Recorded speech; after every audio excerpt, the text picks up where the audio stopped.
Before you fire your virtual assistant, hear me out, because 90% of the time, low performance is actually a leadership failure. We've placed dozens of VAs from the Philippines for seven-figure entrepreneurs, and that's a realization some of them are not willing to admit. They think they hired the wrong person, so they fire, rehire, and relive that same frustration again and again.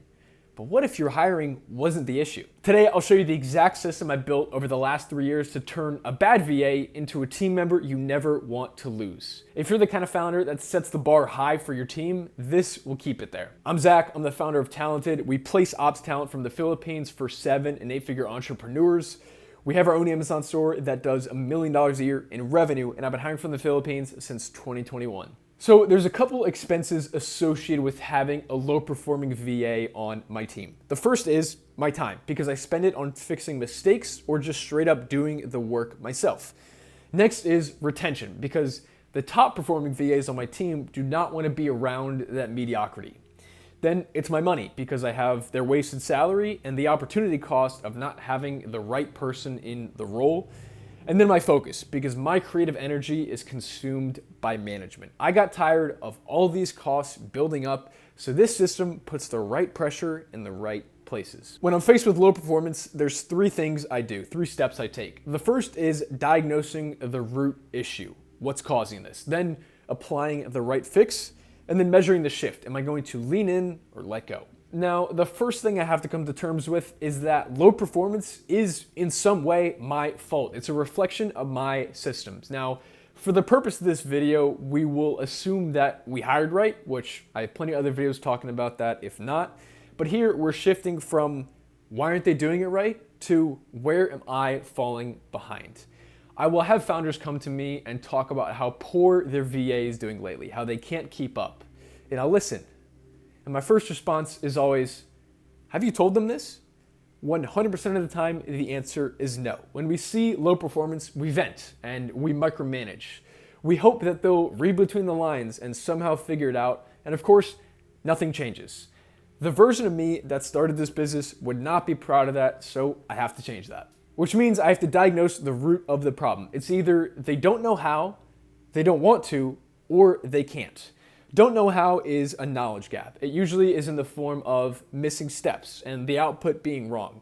It means they were never trained properly. The first question I would ask, if I think this is the case, is what part felt confusing when you did this task? That one's usually not the issue. The motivation gap is the one I see more commonly. It comes in the form of low energy output and not hitting their KPIs. And it really means they don't feel like their work matters. So the first question I would ask is, does this task feel important to our mission? And the last one is an external barrier. It's usually in the form of late replies or inconsistent work. And it means that life stuff is getting in the way for them. So the question I would ask in some variation is there anything outside of work that's been weighing on you? Now, you'll notice all these start with questions. Instead of ignoring the low performance or reprimanding the low performance, I ask questions. I'm leading with curiosity. This is just the beginning. I'm digging deep into figuring out what the root cause of this is. I'm having those hard conversations, even though it's hard, letting them know, here's what I expected, here's what happened, let's figure out why. It's an emotionless process. My goal is to get alignment. We're on the same team. We're on the same side here. Now that we've found what's actually broken, we have to apply the right solution. I'm not going to give them a pep talk if they need better instructions, and I'm not going to send them an SOP if they're feeling unmotivated. So I match the solution to the issue. If it's a training issue, I find out what parts of my training they got stuck on. I'll record a Loom walking through it, and I share the context behind the why for the task, not just the step-by-step instructions. If it's an empowerment issue, I'm going to show them how their work moves the business forward, why their role is important to the team, the business, and to themselves. If I don't have it already, I'm going to build recognition into my culture, publicly through Slack shoutouts and privately through DMs. If needed, I'll add performance bonuses tied to output, not to discretionary feelings. Show me the incentive and I'll show you the outcome. And if it's a life friction issue, I will offer my support where it's appropriate, whether it be emotional or say their internet's cutting out, figuring out how to get better equipment, or if they just need time off, I'll give it to them. Once I apply the right fix, I give it around 14 days, enough time to see if they rise or if I need to replace them. In this stage, I'm watching for improvement, looking for small signs of progress, whether it be through more clear output, more initiative, faster follow through, signals that they're actively trying to improve. And when I see those, I'm acknowledging that effort early. I want to build that momentum and provide praise along the way. A simple, "This looks great," goes a long way. And I want to create room for them to keep rising. I'm not hovering over them the whole way. I'm pulling back a little, letting them show me what they're capable of. Because I'm not expecting 100%, all or nothing. Say, we're right here, I'm trying to get them to up here. I'm not waiting until they're up here before I say anything. I'm building that positive reinforcement loop along the way. At some point though, I have to cut my losses. If they know what success looks like, we've had those hard conversations, and I've given them the required time and space, and nothing has changed, then it just means they're not the right fit for my team, and that's okay. The sunk cost fallacy is real, but keeping the wrong person costs me more than letting them go, because it drains my time and my energy, and at some point, it becomes a more sound investment for me to put those into someone new.